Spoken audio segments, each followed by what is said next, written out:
উপহাৰ এটা আজি আপোনালোকক দিম। বহাগ বিহুৰ সময়ত ঘৰত অতিথি আহে, লাৰু পিঠা বনাব লাগে, অকণমান গেছৰ চিলিণ্ডাৰ বেছিকৈ খৰচ হয়, হয়নে? মই ঠিক কৈছো নে?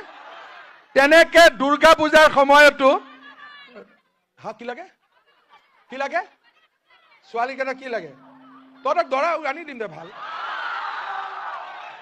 এতিয়া দুৰ্গা পূজাৰ সময়ত আকৌ গেছৰ চিলিণ্ডাৰ আমাৰ বেছি খৰচ হয়।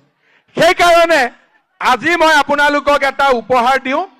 বহাগ বিহুৰ গেছ চিলিণ্ডাৰ এপ্ৰিল মাহত আমি আপোনালোকক বিনা পইচাত দিম।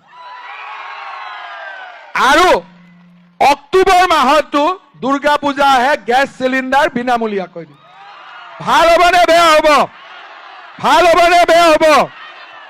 আৰু দুটা মোৰ উপহাৰ আছে। আমাৰ যুৱ মৰ্চাৰ ল'ৰাবিলাকে কৈ থাকে, মামা আমাৰ কি হ'ব? আমাৰ বুথৰ ল'ৰাবিলাকেও মোক কৈ থাকে, আমাৰ কি হ'ব? যোৱাবাৰ আমি এটা আঁচনি দিছিলো, CMAAA। 2 লাখ টকাৰ পৰা 5 লাখ টকা পাই বেহা বেপাৰ কৰিব পাৰে, টকাটো চৰকাৰক ঘূৰাই দিব নালাগে। যোৱাবাৰ আমি বৰচলাৰ 1000 ল'ৰা ছোৱালীক দিলো। আজি মই ঋতুবৰণ শৰ্মাৰ কৈ থৈ যাম, এইবাৰ আমি বৰচলাৰ 10,000 ল'ৰা ছোৱালীক CMAAA দিম। কিমানৰ দিম? কিমানৰ দিম? কিমানৰ দিম? ৰিপুণ বৰাই দিব পাৰিব। 2 লাখ চাকৰি ৰিপুণ বৰাই দিব পাৰিব। ৰিপুণ বৰাই বাংলাদেশী মিয়াক এভিকশ্যন কৰিব পাৰিব। সেইটো ক'লেতো সিহঁতে ফিট হৈ যাব, কাৰণ সিহঁতে ভোটেই লয় বাংলাদেশী মিয়াৰ। আৰু এতিয়া ইয়াত কি কৈ আছে, ঋতুবৰণ শৰ্মা অসমীয়া নহয়, অমুক অসমীয়া নহয়। বাবা, এই যে দুনিয়াৰ বাংলাদেশী মিয়াবিলাকক টিকট দিছা, সেইবিলাক অসমীয়া নেকি? সেইবিলাক অসমীয়া নেকি? খালি সনাতনী মানুহখিনিৰ মাজত কাজিয়া লগাব। সিহঁতৰ মেইন প্লেনটো কি? যদি আমি সকলো সনাতনী হিন্দু একেলগে থাকো, ঢেকিয়াজুলিত অশোক সিংগাল, বৰচলাত ঋতুবৰণ, তেজপুৰত পৃথিৱীৰাজ ৰাভা, ৰঙাপাৰাত কৃষ্ণ কমল তাঁতী আৰু নদুৱাৰত পদ্ম হাজৰিকা, অসমীয়া, জনজাতি, গোৰ্খা, চাহ বাগিচা, আৰু এই গোটেইবোৰ যেতিয়া একেলগে থাকিব, সনাতনৰ শক্তি বাঢ়িব নে নাবাঢ়িব?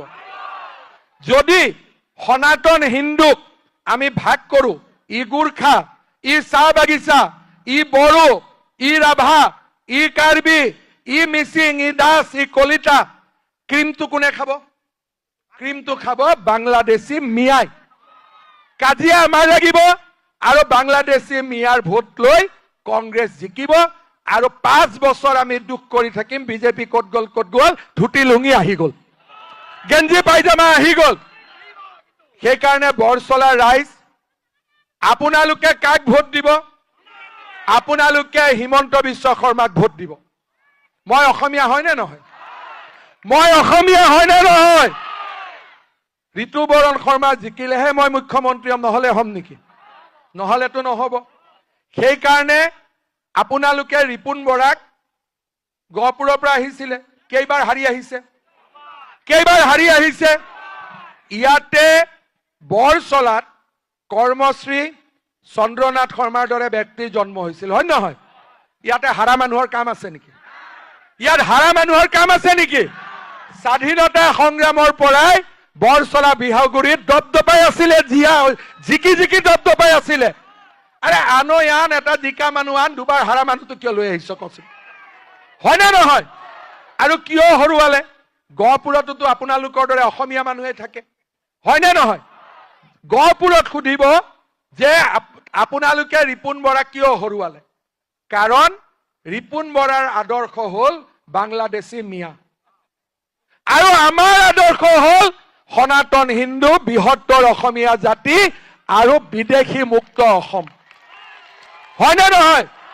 সেইবাবে কোনোবা মানুহে মোক হোৱাটছআপ দিয়ে, কোনে দিয়ে মই নাজানো, নম্বৰবোৰ চেক নকৰো।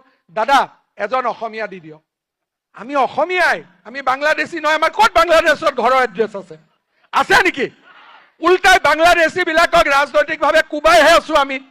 গতিকে আমি যদি অসমীয়া নহয় আৰু ক'ৰ পৰা এটা অসমীয়া আনিম কওকচোন? হয় নহয়? ঋতুবৰণ শৰ্মাই অসমীয়াতে কথা কয় নে নকয়? বাংলাদেশী মিয়াই অসমীয়াত কথা কয় নেকি? আজি যদি ঋতুবৰণ শৰ্মা মোতকৈও 20 বছৰ আগত বিজেপি কৰি আছে, মইতো কৰিছো 2016। ঋতুবৰণ শৰ্মাই বিজেপি কৰি আছে 1995-96ৰ পৰা। গতিকে তেওঁ যদি অসমীয়া নহয়, বাকী আমি হিমন্ত বিশ্ব শৰ্মা, পীযুষ হাজৰিকা কেনেকে অসমীয়া হ'ম?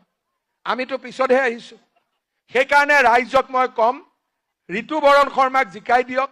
ভদ্ৰ মানুহ, আৰ্কিটেক্ট মানুহ, কোনো জামেলা নাই, কোনো কৰাপশ্যন নাই, কোনো বেয়া চিন্তা নাই। বৰছলাৰ জীৱনলৈ উন্নয়ন, বিকাশ আৰু প্ৰগতি আহিব। আমি কেনেকুৱা বিধায়ক বিচাৰো? দুৰ্নীতি নাই, মানুহৰ লগত মিলিব পাৰে, ভাল কথা বতৰা পাতিব পাৰে, টকা পইচাত নাই, আমাৰ স্বাৰ্থক ধৰি ৰাখিব পাৰে। মই বৰছলা, বিহগুৰি, গোটেই বৃহত্তৰ অঞ্চলটো, আজিকালি সমষ্টি বদলি গ'ল, মিছামাৰী আদিও বৰছলাত আহি গ'ল, হয়নে নহয়? গতিকে গোটেইখিনিৰ মই নাম লোৱা নাই। ৰাইজক মই এটাই কথা কম, ঋতুবৰণ শৰ্মাৰ গেৰেণ্টি হিমন্ত বিশ্ব শৰ্মাই লৈছে। কোনো গণ্ডগোল নাই, 1 টকাও নাখায় আৰু ৰাইজৰ কাৰণে দিনে নিশাই কাম কৰিব। হ'ব? আৰু যদি আপোনালোকে বেয়া পায়, মই আজিয়ে কথা দিছো, অহাবাৰ বদলাই দিম। হ'ব? মইতো নাভাবো আপোনালোকে বেয়া পাব বুলি। খুব ভাল পাব, ভাল মানুহ, ভাল কথা বতৰা। আমাৰ শোণিতপুৰৰ ঐতিহ্য, বিহগুৰিৰ ঐতিহ্য, বৰছলাৰ ঐতিহ্য, তেজপুৰৰ ঐতিহ্য, ঢেকীয়াজুলিৰ ঐতিহ্য, এই গোটেইবিলাক লগত লৈ তেওঁ আগবাঢ়ি যাব। মই আপোনালোকক এটাই অনুৰোধ কৰিম, আমাক এইবাৰ ডিলিমিটেশ্যনৰ পিছত বৰছলা সমষ্টিত ঋতুবৰণ শৰ্মাক আপোনালোকে 50,000 ভোটত জিকাই দিব লাগিব। জিকাব নে নিজিকাব? সকলোৱে জিকাব। বিজেপিয়ে 90ৰ পৰা 100খন চিটত ইলেকশ্যন জিকি আছে, কিন্তু চব জিকিলো, বৰছলা হাৰিলে মোৰ মনটো ভাল নালাগিব। গোটেই পৃথিৱীখন জিকিলো, কিন্তু বৰছলাত হাৰিলো, মোৰ মনটো খুব বেয়া লাগিব। মোক কথা দিয়ক নাহাৰে বুলি। ঋতুবৰণ শৰ্মা জিকিব, মোক কথা দিয়ক। পাক্কা জিকিব। মোৰ লগত কওক, ভাৰত মাতা কি, ভাৰত মাতা কি, নৰেন্দ্ৰ মোদী, নৰেন্দ্ৰ মোদী, ঋতুবৰণ শৰ্মা, ঋতুবৰণ শৰ্মা। বহুত বহুত ধন্যবাদ। কেইটামান বৰছলাৰ কথা আছিলে, ৰাস্তা ঘাট আছেই। আমাৰ গৰাখহনীয়াৰ এটা সমস্যা হৈ আছে। এই গৰাখহনীয়াৰ সমস্যাখিনি মই নিজে চকু দিম। চাহ বাগানৰ কথা মই দুটা কম।